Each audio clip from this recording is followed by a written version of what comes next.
I just performed surgery on a soldier who died 3 days ago. His dog tags are still in my desk from when I signed his death certificate. My name is Major Dr. Elena Rodriguez, and I'm recording this from a secure bunker 200 feet beneath Forward Operating Base Viper in Afghanistan. For 6 years, I've served as head trauma surgeon for the most classified military operations in the Middle East. I've saved lives, taken lives, and buried secrets that could topple governments. But nothing prepared me for what I discovered in the medical bay last night. The man on my operating table was Staff Sergeant Michael Torres, Delta Force operative, supposedly killed by an IED blast outside Kandahar 72 hours ago. I know because I was the one who pronounced him dead. I watched them zip his body into that black bag. I signed the death certificate myself. His dog tags are sitting in my desk drawer right now. The same tags I removed from his lifeless body. But there he was, breathing, bleeding, very much alive, with a bullet wound that definitely wasn't from any IED. The camera captures surgical tools scattered across a metal table, blood still fresh. It started 6 months ago when I was reassigned to FOB Viper, a base that doesn't officially exist. They told me I'd be treating wounded soldiers from high-priority missions. What they didn't tell me was that some of these soldiers would be coming back from missions they'd supposedly died on. The first was Lieutenant Sarah Kim, Marine sniper, age 24. According to official records, she was killed in action during a raid on a terrorist compound. I attended her memorial service, watched her mother cry over a folded flag. 2 weeks later, she was wheeled into my operating room with torture marks covering her body. "Doc, you can't tell anyone I'm here," she whispered through broken teeth. "They said my family thinks I'm dead.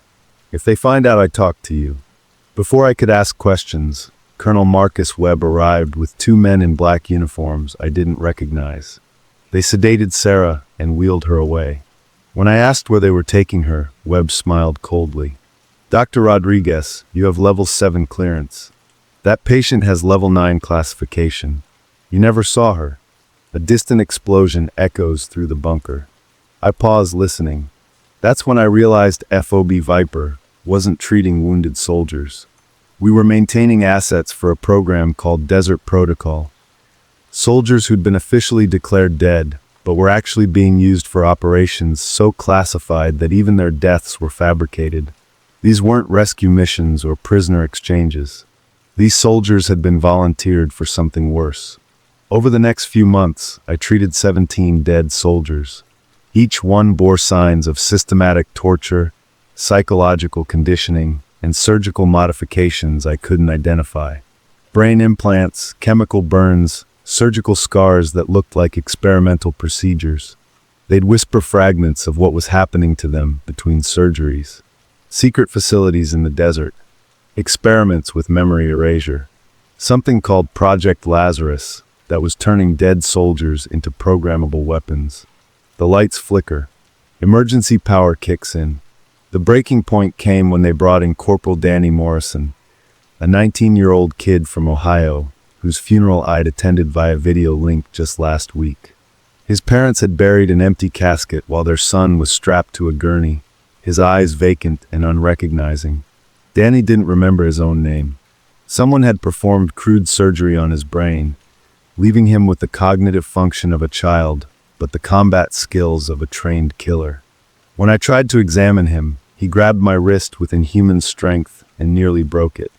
"Asset 7 requires maintenance," he said in a monotone voice. "Mission parameters, unclear. Requesting new orders." That night, I broke into Colonel Webb's office and found the files. Project Lazarus was a joint CIA military operation designed to create expendable super soldiers from personnel already declared Kia.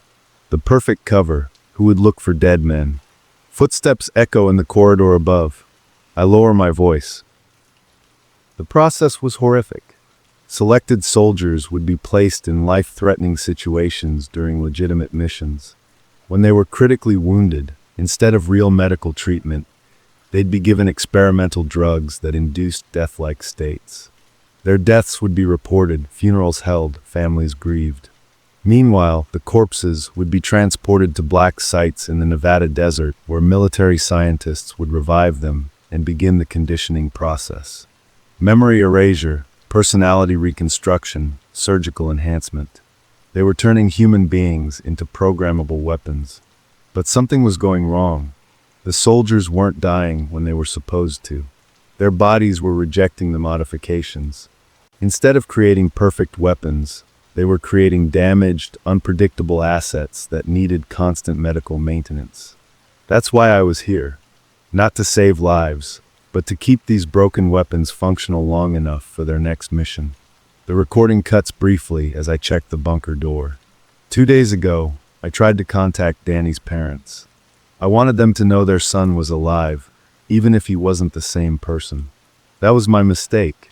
Within hours, Colonel Webb had me arrested for security violations. But instead of court-martial, he offered me a choice: join the program voluntarily or become its next test subject. "You've seen too much, Dr. Rodriguez," he said, "but your medical skills are valuable. Work with us willingly, and you'll be well compensated. Refuse, and you'll have a very convenient training accident." I pretended to agree while secretly planning my escape. But Webb was smarter than I thought. The food they'd been serving me was laced with the same experimental drugs they used on the soldiers. My memories were already starting to fragment. An alarm starts blaring somewhere in the distance. Last night, I broke into the medical storage and found my own file. Dr. Elena Rodriguez, supposedly killed in a mortar attack on FOB Viper, scheduled for Project Lazarus processing. They were going to fake my death and turn me into one of them. But I also found something else, a list of other medical personnel who'd died in convenient accidents after learning about the program. Dr. James Patterson, killed in a helicopter crash. Dr. Lisa Chun, died from food poisoning. Dr. Michael Brooks, cardiac arrest at age 28. The program had been running for over a decade, and anyone who tried to expose it simply disappeared. The bunker door opens. Multiple sets of footsteps descend the stairs. They found me. Colonel Webb entered with 4 soldiers whose faces I recognized, former patients, now part of his private army of the living dead. Their eyes were vacant, mechanical. Danny Morrison was among them, looking at me without recognition. "Dr. Rodriguez, you've caused quite a disturbance," Webb said. "But don't worry. After your procedure, you won't remember any of this. In fact, you'll be eager to serve your country in ways you never imagined." Behind him stood a man in a civilian suit who introduced himself as Director Harrison from the CIA's Special Activities Division. "The doctor has valuable skills," he told Webb. "Make sure the memory modification is precise. We need her medical knowledge intact, just redirected." That's when I realized the true scope of Project Lazarus. It wasn't just about creating super soldiers. It was about building a completely secret military force staffed by people the world thought were dead. Soldiers, doctors, scientists, engineers, all officially deceased, all working for a program that didn't exist. The camera shakes as hands reach for it. I managed to upload this recording and all the evidence to encrypted servers before they caught me. Dead drops to journalists, congressional oversight committees, military investigators. If this gets out, it will expose one of the most horrific war crimes in American history. But I'm not naive. They'll claim this is all the delusion of a traumatized military doctor. They'll produce evidence of my mental breakdown, my tragic death in combat.